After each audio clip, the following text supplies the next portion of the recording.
Já deve ser a 7ª vez que eu tento gravar esse vídeo e não consigo por causa dos meus vizinhos barulhentos que deram continuidade a uma reforma que já vem se arrastando há 200 anos e que parece que vai durar outros 200. E esses vizinhos eles resolvem fazer uma barulheira, colocar a casa abaixo, martelar não sei o que, exatamente no momento em que eu resolvo gravar os meus vídeos. Pensando então nos eventuais ruídos que vocês podem ouvir aqui ao longo dessa minha fala, eu já me desculpo por antecipação e ainda torço para que esses ruídos eventuais não comprometam o áudio dessa minha fala e que vocês entendam tudo aquilo que eu pretendo passar com esse vídeo.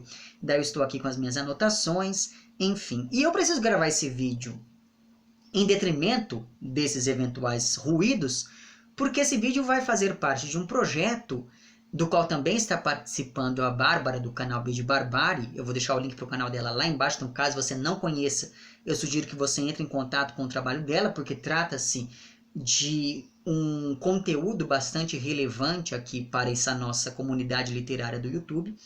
Mas enfim, e nesse projeto então, Bárbara e eu resolvemos fazer a leitura da obra literária do Chico Buarque, começando por suas peças. Então, há alguns dias nós fizemos vídeos sobre Gota d'Água e o livro da vez é aqui, Calabar, que o Chico Buarque escreveu em parceria com o Rui Guerra. E é bastante interessante observar que foi exatamente durante o período de posterior ao recrudescimento da censura com o AI-5 nos idos da ditadura militar, que o Chico Buarque se dedicou com mais afinco ao teatro, já que as suas 4 peças foram escritas e produzidas ali ao longo da década de 1970. Período esse em que, quando nós pensamos no teatro, e isso eu já falei lá no meu vídeo sobre Gota d'Água, nós tínhamos textos marcados por um forte engajamento político, já que nesse gênero textual você não tem a figura de poder e centralizadora de um narrador, de modo que é possível apresentar as ações de maneira imediata, no sentido de não haver ali uma mediação muito evidente, o que aumenta a ilusão de realidade daquilo que está sendo encenado no palco. É claro que por conta disso o teatro foi um dos campos artísticos que mais sofreu com a censura, e Calabar aqui não é tão diferente de outras peças surgidas nesse mesmo momento, porque, apesar do fato de ter sido liberada pela censura em abril de 1973, em 13 de novembro daquele mesmo ano, a peça foi recolhida novamente pela censura, em um processo de censura à censura, digamos, e isso acabou atrasando a montagem original da peça, e ela foi encenada oficialmente apenas em 1980. E eu digo oficialmente entre aspas porque as músicas da peça já eram conhecidas do público por conta da trilha sonora que o Chico Buarque lançou ainda em 1973 e que pode ser encontrada com relativa facilidade até os nossos dias. Mas também porque em 1977 o texto aqui dessa peça foi lido por um grupo de teatro que se dedicava exatamente à leitura de textos que haviam sido censurados pela ditadura. E antes disso, até em 1974, várias das músicas dessa peça aqui, porque sim, essa peça, a exemplo do que acontece lá com Gota d'Água, é uma peça de teatro, mas que tem uma forte tendência à música. Mas enfim, várias das canções aqui de Calabar fizeram parte do repertório do show A Cena Muda, que era um show da Maria Bethânia, sob direção do Fauzi Arap. E esse show estreou então no Teatro Casa Grande, do Rio de Janeiro, em 18 de julho de 1974. E esse talvez tenha sido um dos shows mais importantes daquela época, tanto por questões políticas quanto por questões estéticas. E por conta disso, então, eu recomendo fortemente que você entre em contato com esse show, tanto em sua versão oficial, porque como o show era muito comprido, ele não cabia em um LP, então a gravadora teve que picotar ali, né, tirar algumas músicas para poder lançar o registro oficial do show. E esse registro pode ser encontrado no Spotify, nesses serviços do tipo.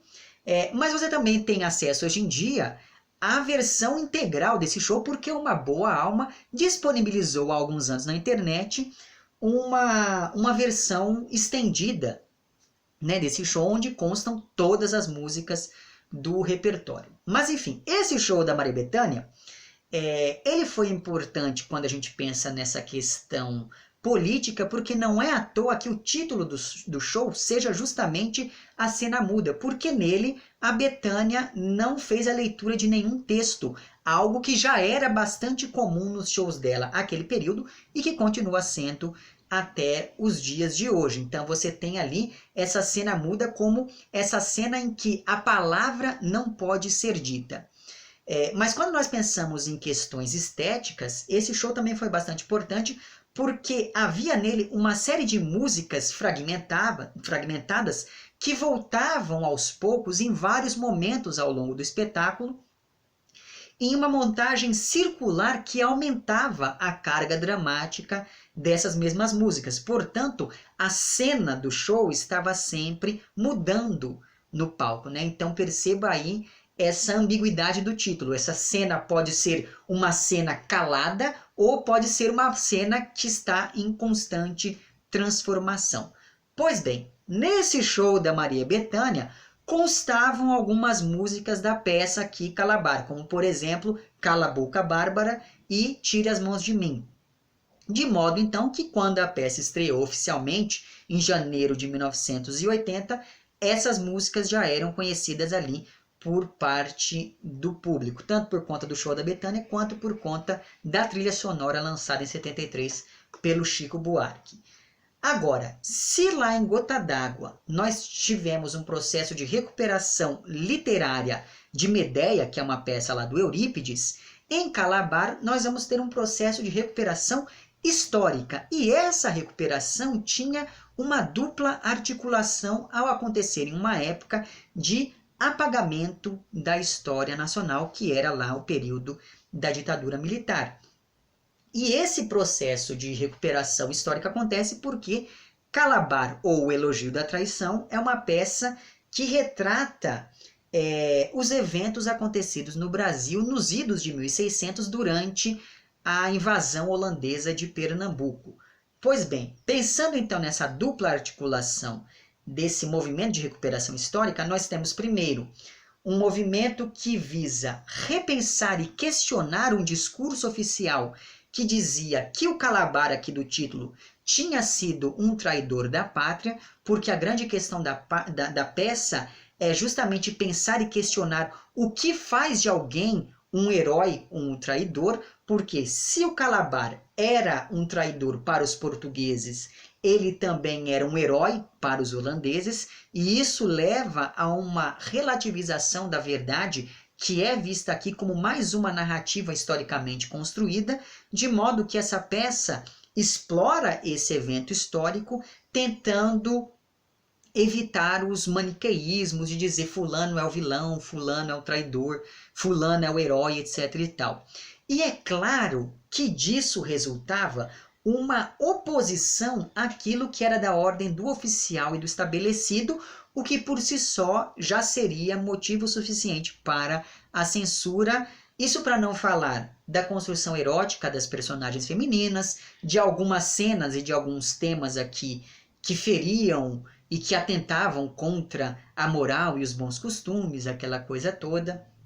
Mas enfim, mas como eu falei para vocês, essa articulação da recuperação histórica na peça, ela tem uma duplicidade. Se por um lado essa recuperação histórica visava questionar o discurso oficial, por outro lado, essa recuperação histórica, né, nessa segunda vertente, né, ou com esse segundo objetivo, visava tratar alegoricamente da situação envolvendo o Carlos Lamarca, que era um capitão que em 1969 passou para a clandestinidade ao abandonar a carreira militar e se juntar à vanguarda popular revolucionária. Por conta disso, então, o Carlos Lamarca foi considerado um traidor da pátria e acabou sendo morto em 1971. Portanto, existe aqui certa equivalência entre o passado e o presente, de modo que a luta armada dos idos de 1600 corresponderia às guerrilhas dos anos de 1970, assim como a traição do Carlos Lamarca no presente corresponderia àquela traição do Domingos Fernandes Calabar lá nos idos de 1600. Portanto, de um lado nós temos aqui na peça o rigor da recuperação histórica e por outro lado nós temos uma revisão historiográfica que permite a esses autores expor alegoricamente conflitos que eram ali da ordem do seu tempo presente. Por isso talvez seja bastante interessante aqui dar um passo para trás nesse vídeo para depois conseguir dar 2 passos para frente. Então vamos nos lembrar aí das nossas aulas de história, porque em 1578, o Dom Sebastião, que na época tinha ali os seus 27, 28 aninhos, sumiu durante a Batalha de Alcácer Quibir e não deixou nenhum sucessor direto. Com isso, quem assumiu o trono de Portugal foi o Dom Henrique I, que era tio-avô do Sebastião. O problema é que o Henrique era cardeal e, portanto, ele não tinha filho nenhum.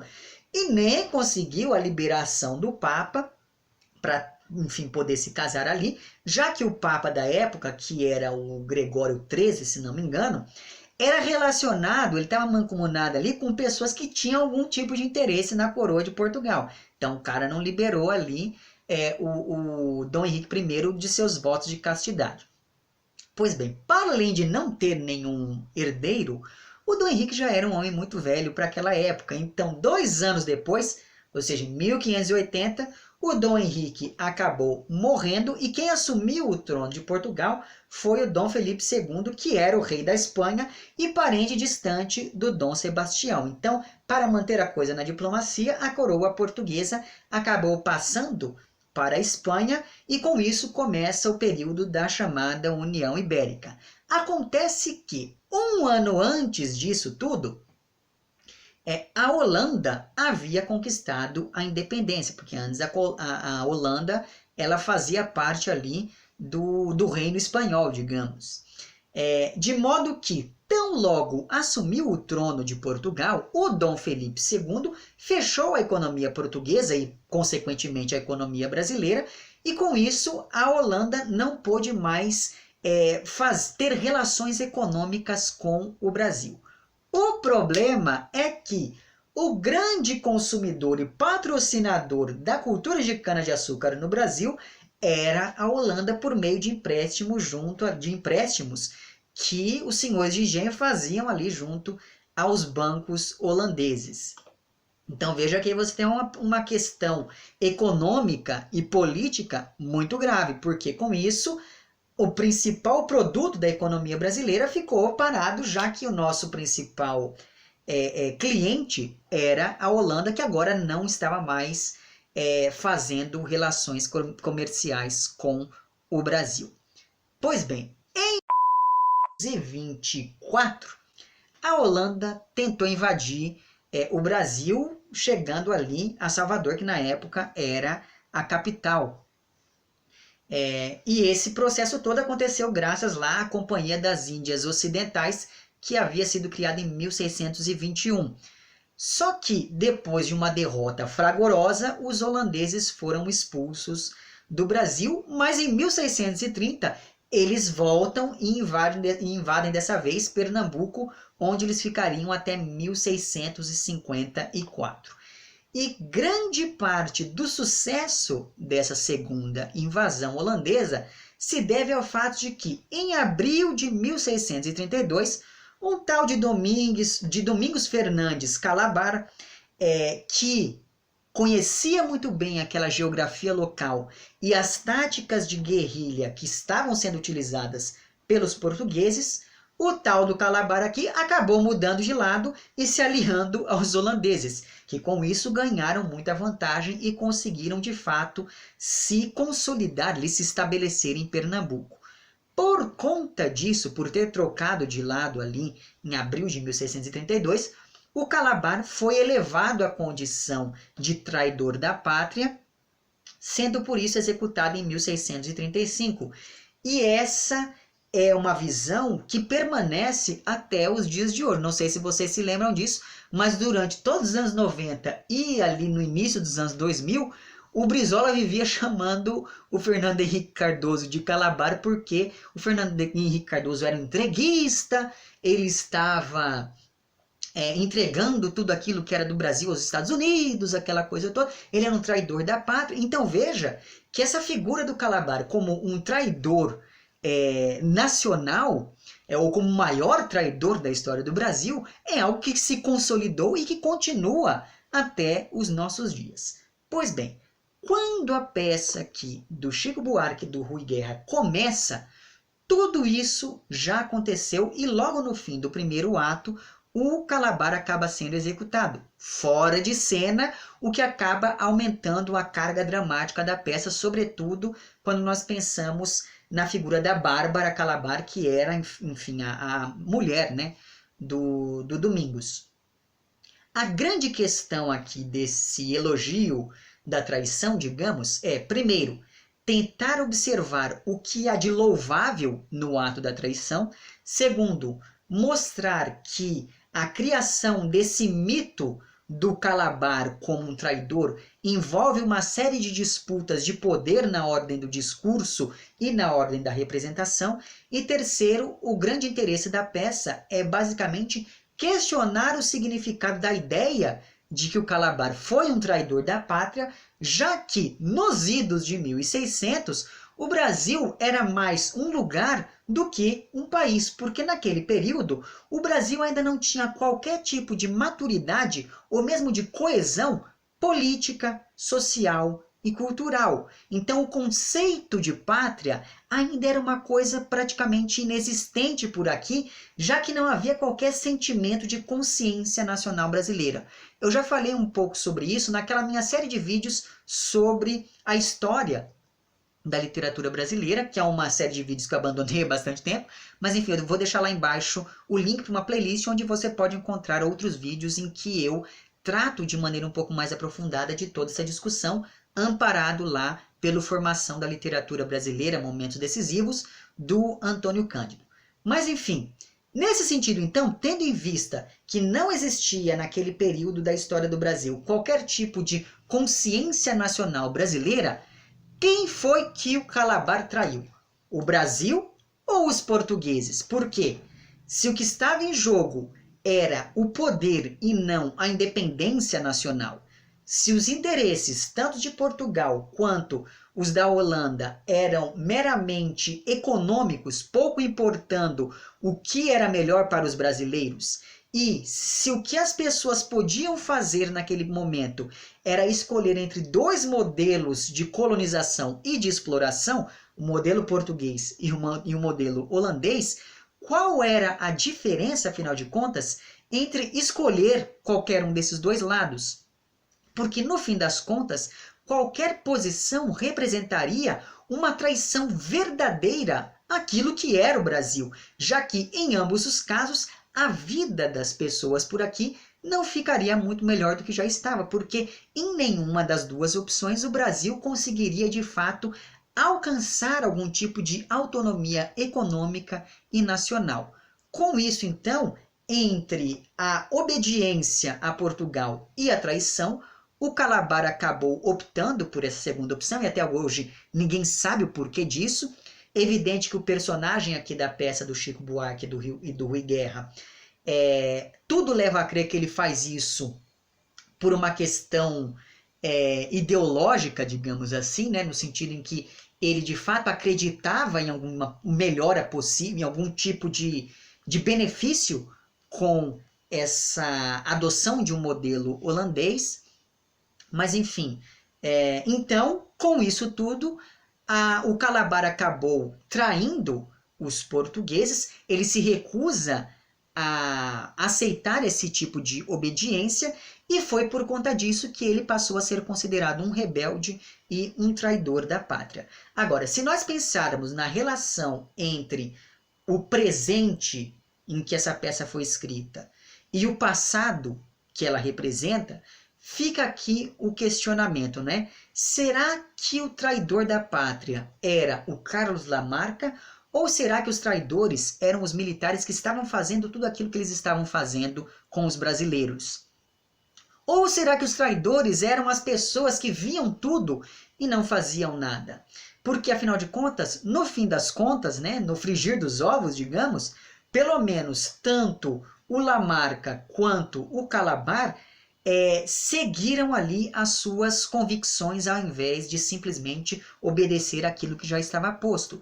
E essa questão entre a submissão e a rebeldia aparece em vários momentos da peça, sobretudo quando nós pensamos em uma das músicas, que é o Vence na Vida Quem Diz Sim, que também pode ser uma música ali sobre a questão da tortura naquele período da ditadura militar. E daí na página 43 dessa minha edição aqui, eu vou ler apenas um trechinho da música, em que é dito o seguinte, então: vence na vida quem diz sim. Se te dói o corpo, diz que sim. Torcem mais um pouco, diz que sim. Se te dão um soco, diz que sim. Se te deixam louco, diz que sim. Se te babam no cangote, mordem o decote, se te alisam com chicote, olhe bem para mim, vence na vida quem diz sim. E daí a música continua, etc e tal. Então veja que aqui você tem essa questão de que é preciso ser submisso, e talvez nisso exista algo da rebeldia, sobretudo quando nós pensamos nessa tortura, enfim, nessa violência física mesmo, que acaba aparecendo aqui na música e que era algo muito comum no período da ditadura. Não à toa também, a primeira cena da peça mostra ali um ambiente que parece um acampamento militar, e em um dos cantos do palco existia um sujeito que aparentemente estava sendo torturado. Mas enfim, enquanto o primeiro ato da peça começa com uma oração em latim, como se já antecipasse com isso a morte do Calabar, o segundo ato é bem mais eufórico graças à chegada do Maurício de Nassau. E aqui eu vou ter que abrir um outro parêntese no vídeo, porque a presença dos holandeses em terras brasileiras acabou colocando em evidência algumas diferenças entre a vida urbana com o surgimento ali dos mercadores e a vida rural com os grandes latifundiários. Além disso, os holandeses, de uma maneira ou de outra, a presença dos holandeses ameaçavam a soberania política e econômica dos grandes senhores de engenho. Então, para poder apaziguar possíveis conflitos, os holandeses mandaram o tal do Maurício de Nassau, que se tornou então o governador da capitania hereditária lá de Pernambuco, e foi por conta disso, aos poucos, pacificando as coisas por meio de acordos econômicos e por meio de um projeto civilizatório de modernização do Nordeste. Então, perceba que talvez seja daí que o Calabar, aqui personagem, tenha tirado o seu ímpeto para mudar de lado. Mas, enfim, nesse meio tempo, então, enquanto o Maurício de Nassau estava implementando todos esses seus projetos econômicos e arquitetônicos, primeiro, Portugal já havia recuperado o trono e por isso pôde intervir de maneira mais direta na situação econômica aqui do Brasil. E segundo, nesse meio tempo começou a Guerra dos 30 Anos e a Holanda teve que reter a sua economia. E ela vai fazer isso, sobretudo, cobrando os empréstimos concedidos aos senhores de engenho. O resultado disso tudo foi a chamada insurreição pernambucana, que aconteceu entre 45 e 54, e 54 foi então o ano em que os holandeses finalmente foram expulsos do Brasil. Pois bem, a grande questão... Por que eu falei tudo isso? A grande questão do segundo ato é mostrar exatamente esse período eufórico marcado pela vinda do Maurício de Nassau a Pernambuco. Só que o problema é que esse personagem não era lá muito submisso às ordens que vinham da Holanda, e como a Holanda estava precisando de dinheiro, os holandeses passaram a ver com maus olhos essa história do Nassau ficar esbanjando dinheiro em Pernambuco, fazendo rua, isso, aquilo outro. Com isso, então, o Nassau acaba se vendo obrigado aqui na peça a voltar para a Holanda com o rabo entre as pernas. E o curioso nisso tudo é que, ao longo da peça, nós percebemos que, ainda que apenas o Calabar seja considerado um traidor da pátria, todos os outros personagens também incorrem em pequenas traições, em pequenas ou grandes traições. Então, por exemplo, você tem aqui o Matias de Albuquerque, que trai Portugal ao continuar ali na resistência. Você tem aqui a Bárbara, que é uma das grandes personagens aqui do livro, e que trai a memória do Calabar ao se prostituir, ainda que ela só faça isso por conta de suas necessidades, etc. e tal. Nós temos aqui o Frei, que trai o povo ao mudar de lado constantemente. Então, ora ele é visto com os portugueses, ora ele é visto com os holandeses e por aí vai. Você tem aqui o próprio Maurício de Nassau, que trai a Holanda ao investir muito dinheiro em Pernambuco e que, por sua vez, é traído pela Companhia das Índias Ocidentais ao ser mandado de volta à Europa. Portanto, o julgamento do Calabar aqui como traidor expõe todas as contradições das outras personagens, já que a grande constante nessas relações aqui estabelecidas ao longo da peça é a traição. As pessoas irremediavelmente vão trair umas às outras aqui. Na verdade, como diz a Bárbara aqui em um dos momentos finais da peça, para ver o traidor é preciso mostrar a coisa traída. Só que uma coisa bastante curiosa aqui na estrutura da peça é que ela começa depois que o Calabar traiu, de modo que a traição dele não aparece em momento algum posta em cena, de modo que a traição do Calabar fica apenas no nível do discurso e a presença desse personagem se dá justamente por sua ausência, porque, sendo Calabar quase uma ideia revolucionária, digamos, ele não pode ter uma presença física em cena, apesar de estar ali pulverizado por entre os outros personagens. E daí sobre isso, na página 115 aqui dessa minha edição,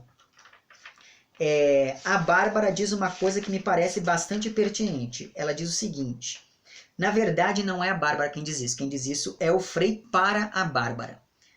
Calabar é um assunto encerrado, apenas um nome, um verbete, e quem disser o contrário atenta contra a segurança do Estado e contra suas razões. Por isso, o Estado deve usar do seu poder para o calar, porque o que importa não é a verdade intrínseca das coisas, mas a maneira como elas vão ser contadas ao povo. Me parece que essa fala aqui traduz muito bem todo esse interesse de recuperação historiográfica que a gente acompanha ao longo de toda a peça. Por último, mas não menos importante, me parece bastante interessante aqui também nessa obra observar que a questão colonial fica sempre subtendida no texto, não por acaso, já que o Chico Buarque é brasileiro, e o Rui Guerra é moçambicano. Então veja que são duas pessoas advindas desse ambiente que outrora desses países que outrora foram colônias de Portugal. E se no passado essa questão colonial se dava entre Brasil e Portugal, durante a ditadura, essa postura colonial se dava entre o Brasil e os Estados Unidos, mais ou menos como nós temos aí hoje em dia, não é verdade? E por isso, então, é impossível pensar em uma música como, por exemplo, Fado Tropical, sem pensar na situação política de Portugal dos anos de 1970.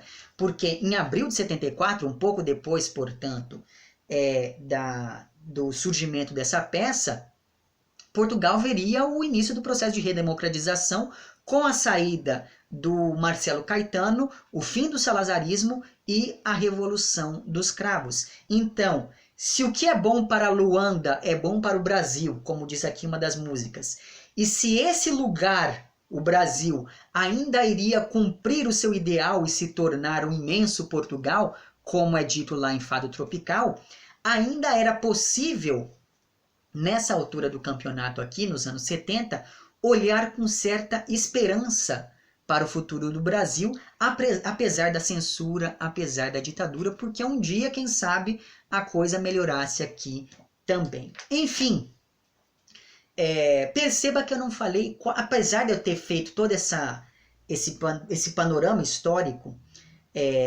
da época retratada na peça, eu não falei quase nada sobre os eventos que se desenrolam aqui, mas sempre tem em vista esse contexto histórico por trás e sempre tem em vista observar como se dão as relações entre as personagens por meio, sobretudo, dessa temática da traição. Né? E é claro, eu sempre penso que se for para eu ficar aqui contando a história, é muito mais legal você ler o livro. Enfim, postas todas essas coisas, sugiro então que você leia o livro, e enquanto você estiver fazendo isso, eu sugiro que você coloque lá o disco de Calabar para poder ouvir aqui essas músicas, porque sempre esse é um tipo de experiência que acaba aumentando um pouco as nossas percepções ao longo da leitura, certo? Enfim, é isso. Se você gostou do vídeo, não esqueça de curtir e de compartilhar. Caso não tenha gostado, não esqueça de dizer lá embaixo por que não gostou. Se está inscrito no canal, muito obrigado pela sua inscrição. Caso não esteja inscrito, considere se inscrever também lá embaixo. Um amplexo para vocês todos. Até o próximo vídeo e tchau.